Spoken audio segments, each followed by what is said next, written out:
Morning all. Been a while since I've done any spoken word.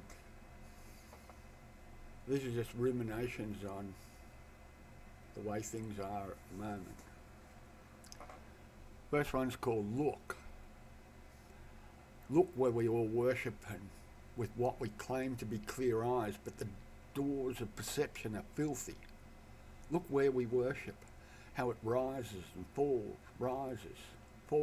and disappears.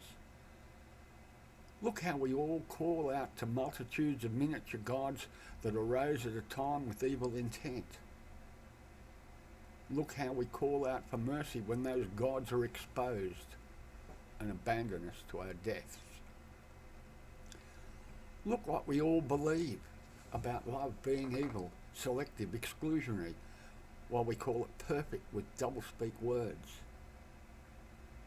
Look what we believe about God having this name or that, but the name is always personal peace and pleasure.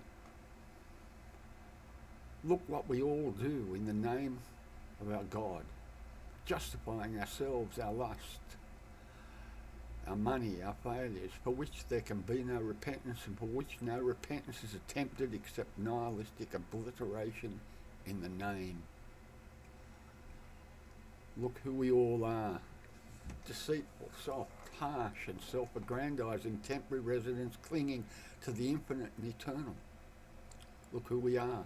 Thinking for one great moment we are the all-powerful but blind and deceived about our own great mortality. Look where we all are. With the doors of perception clean and immaculate in the midst of the ineffable beauty. Look where we are. Standing before the judgment seat, clutching our toys, unaware of the dispassion of the cosmos.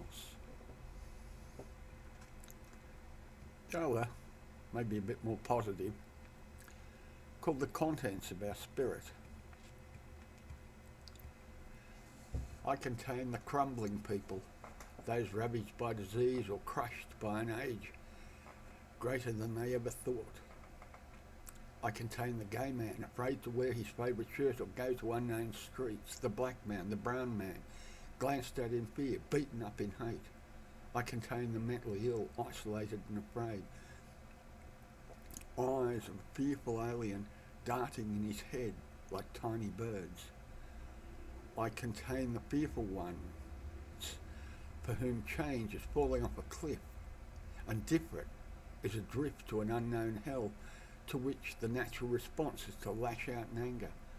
I contain the children for whom there is no childhood, the priest's sweetmeat, daddy's punching bag, the women for whom there is no refuge, and a man is a dangerous animal.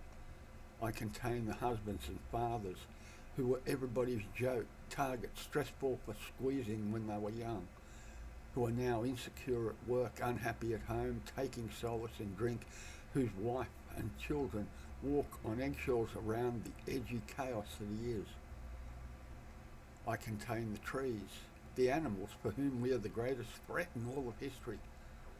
I contain the earth, scarred, broken, beaten, and dying in her youth at the hands of a large, voracious bipedal virus.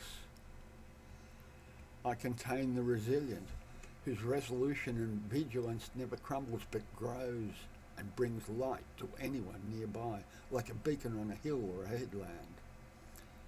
I contain the multitudes of the hopeful, the determined, those who love without measure, give without thought, who know we can have a better world. I contain the gay man, the trans woman, the black fella who presses anger and fear into determination and love, the woman content in her career and family, the man who stands firmly and quietly at her side. I contain the tourists in utopian joy, the sight, smell and feel of the harbour, the Coathanger Bridge, the Opera House sails. I contain the children, cherished and nurtured, protected and oblivious to the hell of others, but confused to be seeing it in their eyes. I contain the reformers, the protectors, who would bring change and hope. and excise the dysfunctional. I contain the trees that breathe in unity with the animals that live lightly on the land, and the earth herself who bears her burdens with patience. I contain the despair, the suffering, the fear, the anger, but I contain the vision, the hope, the love, the wonder, and determination. I contain them all. If you got through all that, thanks for listening, thanks for being here. Hope it brings you a blessing, maybe give you some sort of vision. Have a great Sunday.